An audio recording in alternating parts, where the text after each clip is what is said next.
Au milieu de la douleur et de la violence qui sont les maux de notre monde, nous continuons malgré tout, du moins j'espère, à nous accrocher à cet espoir. Un jour, notre Seigneur Jésus apportera la paix ultime et véritable sur cette terre. Il nous offre par ailleurs déjà ici et maintenant un avant-goût de cette paix au travers du salut que nous expérimentons. Nous sommes en paix avec Dieu et Christ est d'ores et déjà notre paix. Cette paix-là, elle est toute spirituelle. Nous aurons en effet remarqué qu'elle n'empêche pas les bombes de tomber en Ukraine, mais elle annonce pourtant bel et bien la paix éternelle à venir dans une nouvelle création d'où toute violence sera bannie. Car Jésus est le roi de ce royaume à venir, il est le prince de la paix, comme nous le dit la très belle prophétie d'Ésaïe. Encore Ésaïe. C'est un encouragement à lire Ésaïe aussi, si ce n'est pas déjà fait. Que 66 chapitres. Ça va, hein? En effet, un enfant nous est né, un fils nous a été donné, et la souveraineté reposera sur son épaule. On l'appellera merveilleux conseiller, Dieu puissant, Père éternel, prince de la paix. La plus grande preuve que celui qui nous a été promis est bien le vrai Dieu, et sans doute qu'il est le seul, l'unique, à être suffisamment puissant pour apporter une paix durable. Car non seulement il apporte la paix, mais il est la paix, le prince de la paix, le digne fils de son Père et de notre Père. Et de là aussi, pour ceux qui n'auraient pas compris, cette béatitude enseignée par Jésus. Rappelez-vous, heureux ceux qui font œuvre de paix. Ils seront appelés fils de Dieu. Nous sommes malheureusement habitués à un monde dans lequel la paix se dérobe inexorablement. En 2003, le journaliste Chris Hedges a entrepris de déterminer si l'humanité avait connu des périodes de paix durable. Alors, il a défini la guerre comme tout conflit actif ayant coûté la vie à plus de 1000 personnes. Et il a passé en revue 3400 ans d'histoire. Et il n'a découvert que 268 années sans guerre sur cette période. Ainsi, environ 92% de l'histoire de l'homme a été émaillée de conflits armés. De toute évidence, le peuple de l'ancien Israël n'avait pas besoin d'un journaliste pour lui dire que l'existence humaine est sans cesse assaillie par les guerres et les rumeurs de guerre. Les Israélites avaient déjà fait l'expérience directe et traumatisante des conflits, de la violence et de l'oppression. Ce dont ils avaient besoin, c'était d'un prophète, en l'occurrence Ésaïe, capable de leur offrir une vision de la paix suffisamment vivante pour contrer toutes les images d'horreur qu'ils avaient emmagasinées, qui étaient d'ores et déjà gravées dans leur mémoire. Ésaïe leur a apporté et nous apporte une telle vision. Et je vous propose une autre lecture dans ce livre, dans le chapitre 2 du livre d'Ésaïe. Il arrivera dans l'avenir que la montagne de la maison de l'Éternel sera fondée au sommet des montagnes. Elle s'élèvera au-dessus des collines et toutes les nations y afflueront. Des peuples s'y rendront en foule et diront « Venez, montons à la montagne de l'Éternel, à la maison du Dieu de Jacob. Il nous enseignera ses voies et nous marcherons dans ses sentiers. » En effet, c'est de Sion que sortira la loi et de Jérusalem la parole de l'Éternel. Il sera le juge des nations, l'arbitre d'un grand nombre de peuples. Ceux-ci mettront en pièces leurs épées pour en faire des socs de charrues et leurs lances pour en faire des serpes. Aucune nation ne prendra plus les armes contre une autre et l'on n'apprendra plus à faire la guerre. Famille de Jacob, venez et marchons à la lumière de l'Éternel. Toutes les nations, sans exception, affluent vers la montagne de Dieu. C'est là qu'elles découvrent que l'incompatibilité souvent supposée entre paix et justice est une erreur. C'est vrai qu'au cours de l'histoire, il y a eu parfois des périodes de paix, c'est-à-dire des périodes sans guerre. Mais même alors, la justice ne régnait pas pour autant. L'absence de guerre ne produit pas la justice. Les petits continuent à être terrorisés par les grands, les pauvres par les riches, les citoyens par les juges, les contribuables par l'État. Dans le domaine, Israël et le royaume de Juda ne furent pas en reste, puisque un autre texte du livre d'Ésaïe, chapitre 1, nous dit comment la vieille fidèle est devenue une prostituée. Il parle de Jérusalem. Elle était remplie d'équité, la justice y habitait, et maintenant il y a des assassins. Ton argent s'est changé en impureté, ton vin a été coupé d'eau. Tes chefs sont des rebelles et sont complices des voleurs. Ils aiment tous les pots de vin et courent après les récompenses. Ils ne font pas droit à l'orphelin et à la cause de la veuve, et la cause de la veuve ne les touche pas. Similitude avec le temps actuel, fortuit, encore une fois. C'est pourquoi voici ce que déclare le Seigneur l'Éternel, le Maître de l'univers, le Dieu fort d'Israël. Je prendrai ma revanche sur mes adversaires, je m'en vengerai de mes ennemis. Je porterai de nouveau la main contre toi, je te débarrasserai de tes impuretés comme avec de la potasse, et j'éliminerai toutes tes parcelles de plomb. L'image est forte. Je rétablirai tes juges tels qu'ils étaient par le passé, tes conseillers tels qu'ils étaient au début. Après cela, on t'appellera ville de la justice. Cité fidèle, Sion sera racheté par la droiture, et ceux qui s'y convertiront par la justice, mais la ruine atteindra en une seule fois les rebelles et les pécheurs, et ceux qui abandonnent l'Éternel disparaîtront. Le Seigneur apportera la paix par la justice. Chapitre 2 d'Ésaïe annonce que Dieu est juge envers les nations et règle les différends, résolvant non seulement les guerres, mais aussi et surtout leurs causes profondes. Puis l'on peut voir ce qui se passe lorsque les humains se retrouvent en présence de ce prince de la paix.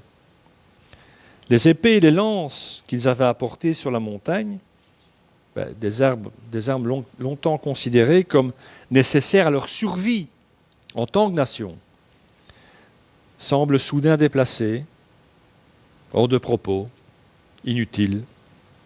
Les peuples déposent leurs armes.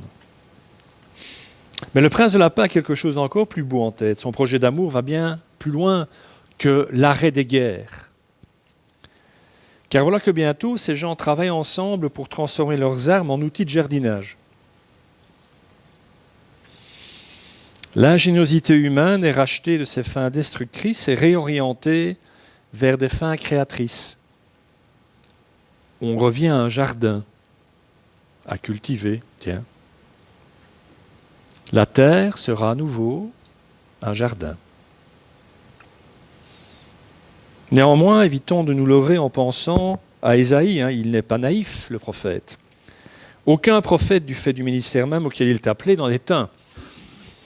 Et j'ai envie de dire qu'à la suite des prophètes, tous les autres hommes et femmes appelés par Dieu au ministère ne sont des naïfs, n'est-ce pas ? Ésaïe a vu la brutalité qui peut caractériser la condition humaine. Il en a même fait les frais, puisque la tradition dit qu'il est mort martyr, scié en deux dans un tronc d'arbre, où il s'était réfugié. Mais il a également eu un aperçu de l'avenir verdoyant, éclatant et empreint de paix que le prince de la paix a prévu pour sa création. Je pense qu'on ne peut pas tenir dans le ministère si on n'a pas chevillé au corps cette vision du royaume qui vient. Parce que la venue de ce royaume console de tout, en tout cas de la plupart des choses. Voilà en tout cas de bien magnifiques images pour rendre espoir à un prophète sans doute fatigué. Une vision du prince qui un jour fera s'exclamer aux anges lors de la nuit de Noël « Gloire à Dieu au plus haut des cieux et paix », comme c'est étrange, paix sur la terre, aux hommes qui l'aiment. Un autre passage dans le livre du prophète Ésaïe. Si après ça, vous n'avez pas envie de le lire, je ne sais pas ce qu'il faut faire. On l'appelle comme le 5e évangile, ce livre, alors qu'il vient avant les 4 autres. C'est intéressant, me semble-t-il. Ésaïe 35. Le désert et le terrain sec se réjouiront. La plaine aride exprimera sa joie et fleurira comme un narcisse. Elle se couvrira de fleurs et exprimera sa joie par des chants d'allégresse et des cris de triomphe. La gloire du Liban lui sera donnée, de même que la splendeur du Carmel et du Saron. On verra la gloire de l'Éternel, la splendeur de notre Dieu. Fortifiez les mains affaiblies et affermissez les genoux flageolants. Dites à ceux qui ont le cœur battant, fortifiez-vous, n'ayez pas peur. Voici votre Dieu.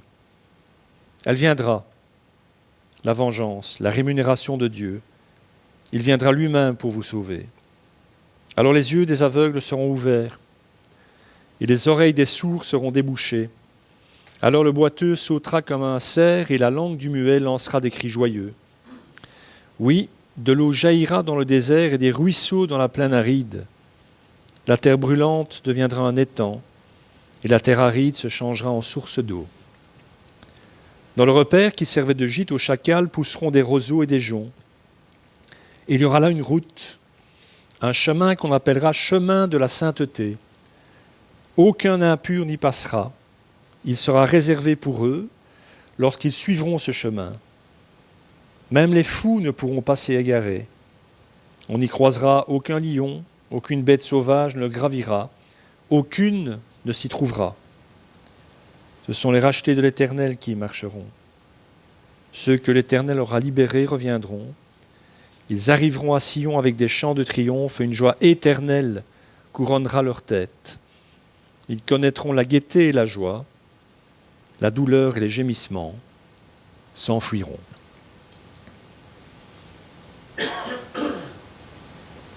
C'est une belle vision à nouveau, non? Elle n'a pas l'air comme ça. Voilà. Pour décrire la paix qu'apportera celui qui nous a été promis, Ésaïe utilise le mot hébreu « shalom ». Alors c'est un mot magnifique dont on perd le sens aujourd'hui, mais c'est un mot qui évoque la plénitude, l'harmonie et la santé, tout ça. Alors là, nous pourrions nous contenter de trêves précaires et de pansements superficiels en lieu et place de paix. Shalom désigne quelque chose de beaucoup plus substantiel. Au-delà de l'arrêt de la guerre, le shalom est avant tout une métamorphose des circonstances qui conduisent à celle-ci. Pour le dire autrement, lorsque le shalom est présent, tout fonctionne conformément à ce pourquoi il a été créé. Le shalom de Dieu rejette l'idée de la vie comme une sorte de jeu à somme nulle où personne ne gagne, et ose envisager l'épanouissement complet de chaque personne et de chaque chose en un même mouvement de vie, comme une sorte de printemps perpétuel où tout renaît en permanence. Le théologien Darrell Johnson explique que le terme shalom décrit une plénitude psychologico, je le cite, psychologico, somatico, relationnello, racialo-économico-spirituel. Je pense qu'il n'en a pas oublié. J'ai réfléchi, est-ce qu'il aurait oublié un? Non, il n'a rien oublié. Tout ce qui compose l'être humain et sa dimension relationnelle. Donc au chapitre 35 que nous venons de lire en partie, c'est cette plénitude touchant toutes les fibres les plus intimes de l'être humain et de ses relations qui nous est exposée dans un magnifique langage poétique. Alors commençons par la plénitude psychologique que le prince de Shalom veut nous offrir. Selon Ésaïe, cette paix est offerte à nos cœurs troublés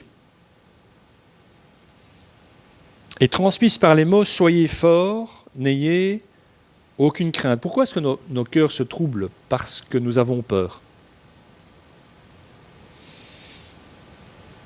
Et Ésaïe dit, de la part de Dieu à son peuple, arrêtez d'avoir peur, n'ayez pas peur. C'est intéressant, parce que c'est une des choses que Jésus va répéter le plus dans l'Évangile. N'ayez pas peur, indépendamment des circonstances autour de vous, vous ne risquez rien, je suis là, n'ayez pas peur. Et mon projet de vie qui s'annonce et qui vient, le royaume, la peur en sera bannie elle aussi. Qu'est-ce qui perturbe le plus les relations humaines? C'est la peur. La peur d'être jugé, la peur d'être mal compris, la peur d'être exclu, la peur d'être considéré comme un moins que rien. Enfin, il paraît, hein?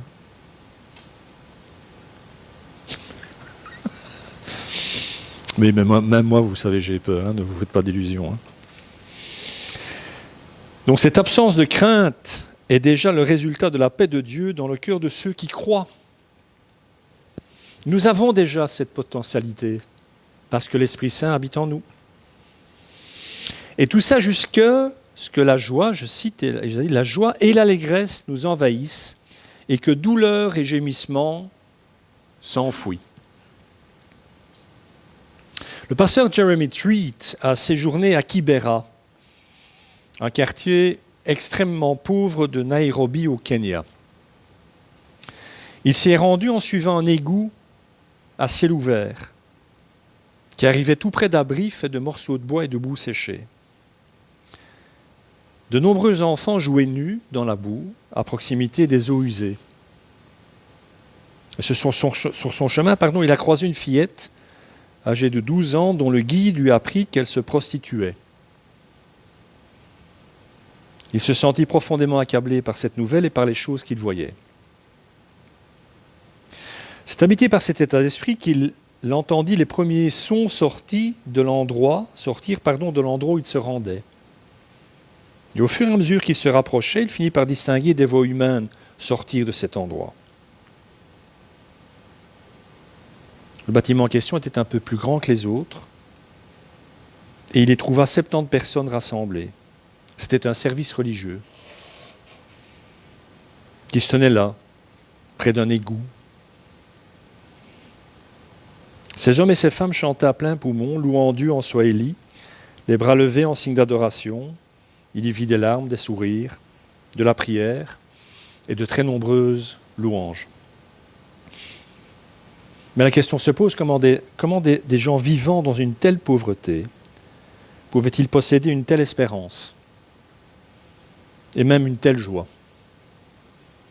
En fait, je crois que c'est en visitant ce genre d'endroit que l'on sait avec certitude que le royaume est déjà venu en la personne de Jésus.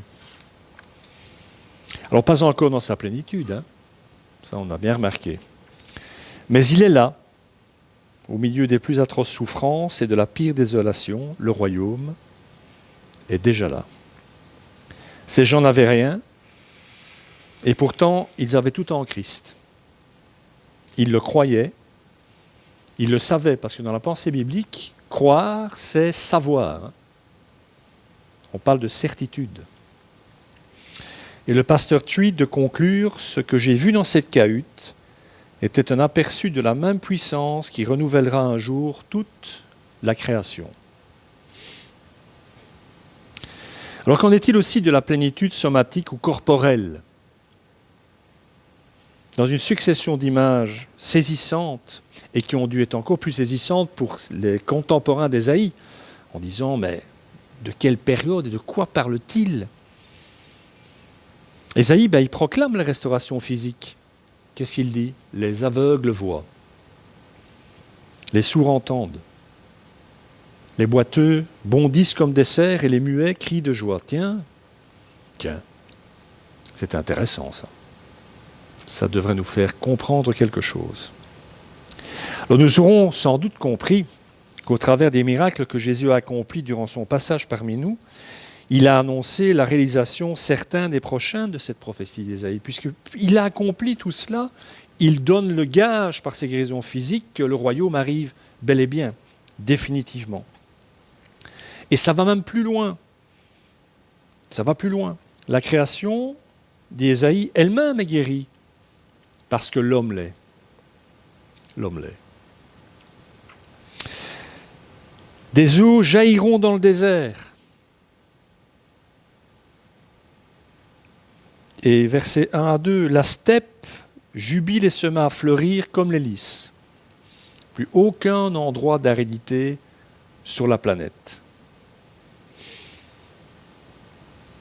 Alors qu'Ésaïe 35 a atteint son point culminant, une vision radieuse de plénitude relationnelle, économique et spirituelle nous est offerte dans l'image d'un peuple racheté, marchant et chantant ensemble sur une autoroute de la sainteté. Il fallait bien ça pour mettre tous ces gens. Il n'y a pas de lion sur cette route d'Ésaïe. Ça, c'est plutôt rassurant. Et nous pouvons dès lors supposer que le chemin dont il est question est sans risque, exempt de tout autre ennemi prédateur ou opportuniste. Et tous les peuples entreront ensemble dans Sion, où un bonheur éternel couronnera leur tête. Ce shalom ultime, enfin réalisé, nous dit le prophète, est notre avenir. Alors, notre responsabilité, c'est d'y croire, c'est de le croire. Mais encore plus que ça. Vous avez eu le courage de venir ce matin, ça vaut la peine. Hein? Dans son ouvrage Prototype si vous préférez, l'auteur Jonathan Martin explique que, puisque le prince de la paix nous donne son esprit, nous sommes appelés à être des habitants du futur. Des gens qui pratiquent d'ores et déjà ce shalom, ici et maintenant, parce qu'ils en sont habités. Le peuple de Dieu, l'Église, est une société alternative et non un simple rassemblement d'individus pardonnés. C'est une nation sainte, nous dit Pierre. Une contre-culture. Une nouvelle société dans laquelle le monde peut voir ce que sont les dynamiques familiales, les pratiques professionnelles, les relations interethniques et tout ce qui concerne la vie. Parce qu'on peut y voir s'y développer la vie de l'esprit. L'amour, normalement, hein. L'amour, la joie, la paix, tiens, la patience, la bienveillance, la bonté, la foi, la maîtrise de soi, la douceur. Et ses conséquences en termes de guérison de tous les effets du péché, qu'ils soient psychologiques, sociaux et physiques. Si l'Église devient vraiment ce à quoi elle est appelée par notre Seigneur, si vous baignez dans l'amour, la joie, la paix, la patience, la bienveillance, la bonté, la foi, la maîtrise de soi, la douceur, l'objectif de Dieu dans tous ces fruits de l'esprit, c'est que chacun d'entre nous soit guéri de ses blessures. Rien qu'à cause de la capacité et de la puissance de résurrection que Dieu a placée en chacun d'entre vous. L'Église est le laboratoire de la nouvelle humanité devant hériter de la nouvelle création. Nous sommes un laboratoire. Voici ce qu'écrivait C.S. Lewis à ce sujet. Une fissure a été ouverte dans les murs sans pitié du monde. Christ a foré un trou dans la barrière infranchissable qui se trouve entre nous et Dieu. Ainsi, pour nous qui sommes tous des Jacob, rappelez-vous, ce patriarche roublard et menteur, nous qui avons tous apparemment gâché nos vies, qui sommes des gens n'ayant que des pierres comme oreilles, comme Jacob, comme oreiller, pardon, pas comme oreille, comme oreiller, comme Jacob, la fameuse nuit où il vit en rêve des anges aller et venir le long d'une échelle qui descendait du ciel sur la terre, vous vous rappelez? Et qui s'est dit, oh Dieu était là, je ne m'en rendais pas compte. Et il a appelé ce lieu Bethel, la maison de Dieu. Et bien pour nous tous, pour tous ces gens esquintés, pour tous ces gens pécheurs, il y a en vue une espérance infinie. Nous pouvons quand même recevoir la gloire, dit-il, C.S. Lewis, et la puissance de Dieu dans nos vies.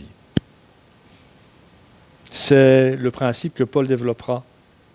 Un trésor dans des vases de terre. À nous regarder, on ne se rend pas compte que ce trésor est là et pourtant il y est. Pendant l'Avent, lorsque vous serez confronté à une situation dans laquelle la paix fera cruellement défaut,